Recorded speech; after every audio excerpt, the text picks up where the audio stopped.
Hello, magandang umaga. Ito ang aking baby, lumabas kahit katanghalian. Nakita niya kasi si Tito na gumagawa ng pansungkit sa kalamansi. So ayan, naki-itsoso. Kaso pinabayaan ko na lang siya.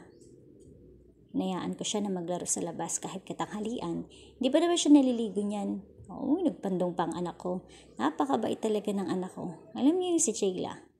Kahit ganyan pa lang siya, 2.5 years old pa lang siya. May isip na siya. Hindi siya mahirap pasunurin. Hindi siya mahirap sabihan. Sabi ko dyan, pumunta lang sa lilom o pumunta sa initan. Ayan. Hindi naman siya pasaway. Sometimes lang. Kasi hindi naman may iwasan sa bata yun eh. Dapat maliligo na kami niyan. Kaso, lumabas ako. Nagbukas ako ng pinto. Kaya yan.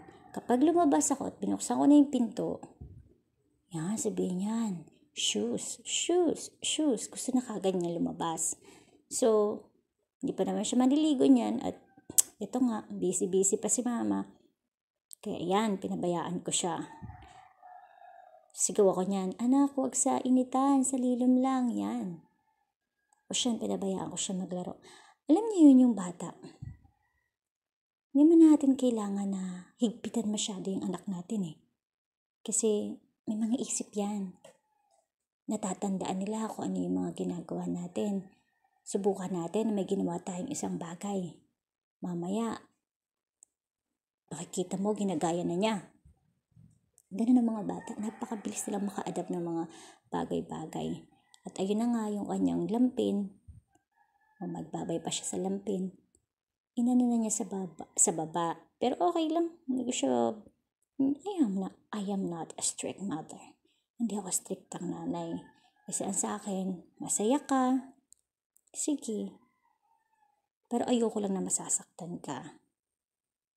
Mukha siyang bruha. But it's okay. Para sa ating mga nanay, anak pa rin natin yung pinakamaganda. Na kahit anong pamumula ng iba, nahayaan lang natin, pero deep inside, masakit yun sa kalooban natin. Para dahil may pangunawa tayo, yun na lang natin papatulan. Sige anak, takbo lang. Pero mamaya, sisilong na dahil kailangan makapagpahinga at saka init. Makasingaw muna para hindi lagnatin or magkasipon, magkaubo.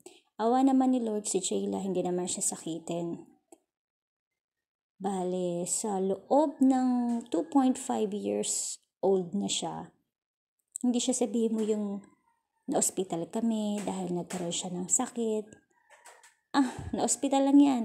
Noong nagsuot ng bato sa ilong. May video ako na i-upload ko rin for awareness na rin ng mga nanay natin. Ayan. Uy, nagpainit na siya. Pero okay lang. Hindi ko pa rin siya sinaway dyan. Sasabi ko lang, silong, punta dun sa lilom.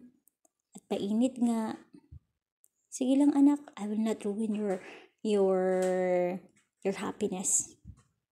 I will not spoil your fun. Ano ba yun? English.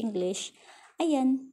Si Jayla kasi po, kinakausap ko po siya ng English, Tagalog, para po, alam mo yung mga bata ngayon, puro English speaking na eh.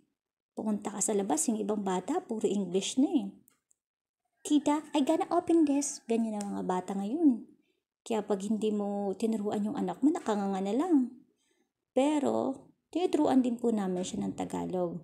Yun nga lang po si Chayla, ayaw niya po ng Tagalog na panoorin. Piling-pili lang po. Pag ibang tao yung nag-play ng panoorin niya, tulad ng tito niya, marami yung mga panooring Tagalog na tinuturo niya sa school kasi grade 1 teacher siya. Yun, pinapanood niya sa laptop. Pero pag nasa bahay, puro po siya English. Ayaw niya ng Tagalog.